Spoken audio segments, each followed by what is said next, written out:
नमस्कार, national media news agency Uttarakhand में आप सभी का बहुत बहुत स्वागत है। मैं हूं आपके साथ भावना। रुक करते हैं आज की ताजा खबरों की ओर। महाराष्ट्र के कराड जिला सतारा में वरिष्ठ पत्रकार असलम मुल्ला को पत्रकारिता के क्षेत्र में उत्कृष्ट योगदान के लिए आदर्श पत्रकारिता पुरस्कार से सम्मानित किया गया। यह सम्मान जनहिताय फाउंडेशन की ओर से प्रदान किया गया। बताया गया कि असलम मुल्ला पिछले करीब 22 वर्षों से पत्रकारिता के क्षेत्र में सक्रिय रहते हुए समाज और जनहित से जुड़े मुद्दों को मजबूती से उठाते रहे हैं। उनके इसी योगदान को देखते हुए उन्हें यह सम्मान दिया गया। इससे पहले भी उन्हें कई सामाजिक और पत्रकार संगठनों द्वारा विभिन्न पुरस्कारों से सम्मानित किया जा चुका है।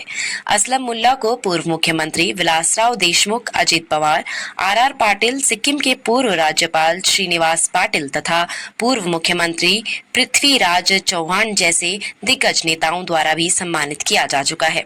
आदर्श पत्रकारिता पुरस्कार मिलने के बाद पत्रकार असलम मुल्ला को विभिन्न संगठनों और उनके मित्रों द्वारा लगातार बधाइयां दी जा रही है। एक 3 मिनिटात मी बोलणार आहे आणि उपस्थित सर्व सावित्रीच्या लेखींना सर्वप्रथम मी नमस्कार करतो। जागतिक महिला दिनानिमित्त आज आपल्या सत्कार समारंभाचं आयोजन करण्यात आलं होतं। ज्यांना ज्यांना पुरस्कार मिळाला, ज्यांनी आपल्या आयुष्यामध्ये जिद्द चिकाटी, प्रबळ आत्मविश्वास याच्या जोरावर एक समाजासाठी, देशासाठी त्यांनी काम केलं, त्यांना या ठिकाणी गौरवण्यात आलंय। जो देश के प्रति, समाज के प्रति अच्छा काम करता है, ऐसे व्यक्ति को चुनकर इस मंच पर लाकर जनहिताय फाउंडेशन बहुत बड़ा काम करता है।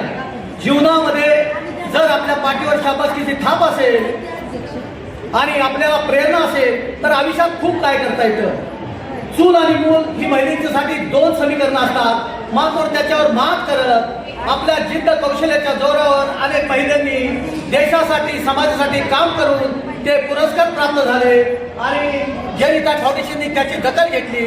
जनहिताय फाउंडेशन गावच्या कोपऱ्यापर्यंत पोहोचलं। त्यांनी सातारा, सांगली, कोल्हापूर आदी जिल्ह्यातून महिलांना या व्यासपीठावर आणलं, त्यांचा गौरव केला।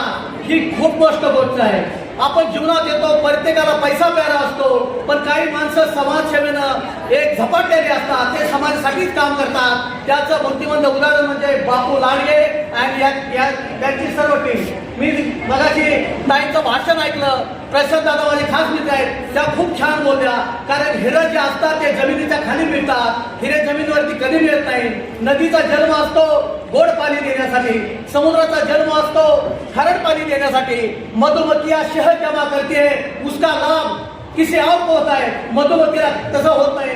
बापू लांडगे झटतो, समाजासाठी झटतो, एक समाजाचा व्रत घेऊन तो झटतो। आज महिलांना तुम्ही जेव्हा तुमच्या गावामध्ये ट्रॉफी घेऊन जाणार आहेत, साहजिकच तुमच्या गावातले, तुमच्या आजूबाजूचे लोक गोळवणार आहेत, तुमच्या पाठीवर शाबासकीची थाप येणार आहे। तुमच्या आई वडील, त्यांना खूप गौरव वाटणार आहे की माझ्या मुलीला हा पुरस्कार मिळाला। तुम्ही सावित्रीच्या लेकी आहे याचा मला खूप गर्व आहे। आई, माई, ताई ह्यानं जग विसरलेलं आहे। या जगामध्ये 3च गोष्टी महत्त्वाच्या असतात। आई बाळाला बोलायला शिकवते, त्याचे वडील चालायला शिकवतात आणि गुरु जे असतात ते आपल्याला ज्ञान देतात, ज्ञानाचं भांडार देतात। दुसरी गोष्ट म्हणजे महिलांच्या कार्यक्रमामध्ये पत्रकार असलम मुल्लाचा का सन्मान, हे प्रश्न जास्त करून माझ्याच पत्रकार बांधवांना पडले। मी सांगतो, मी 22 वर्ष पत्रकारितेत काम केलं। 30,000हून अधिक छायाचित्र माझी वृत्तपत्रात छापली गेली। मोठमोठ्या मी टीव्ही चॅनलमध्ये काम केलं। दिवंगत नेते विलासराव देशमुख साहेब असतील, अजितदादा पवार साहेब असतील, आर असतील, यांच्यासारख्या दिग्गज मान्यवर नेत्यांनी मला शाबासकी दिली आणि पुरस्कार गौरवलं। 22 वर्ष मी पत्रकारितेचा वापर जो केला तो समाजासाठी केला आणि त्याचं फळ म्हणून मला 9 डिसेंबर 2025ला दिल्लीमध्ये केंद्रीय मंत्र्यांच्या उपस्थितीत भारत गौरव पुरस्कार देऊन मला गौरवण्यात आलं। तिथं बोललं गेलं की एक छोटेसे शेअर करण्याचा एक मंच पर आहे, हे बहुत बड़ी गौरवशाली बात आहे। तुम्ही पण काम करा माझ्या मित्रांनो, तुम्हाला देखील पुरस्कार मिळालो। इतरांना पुरस्कार मिळाला म्हणून दुःख वाटून घेऊ नका, इतरांच्या सत्कारात तुम्ही सामील व्हा। पत्रकारिता खाण्याचं काम नाहीये, त्याच्यासाठी दिनरात रस्त्यावर राहावं लागतं। असलम मुल्ला आणि कराड हे समीकरण झाले। कराडनं मला खूप खूप प्रेम दिले, खूप बरकत दिल्या।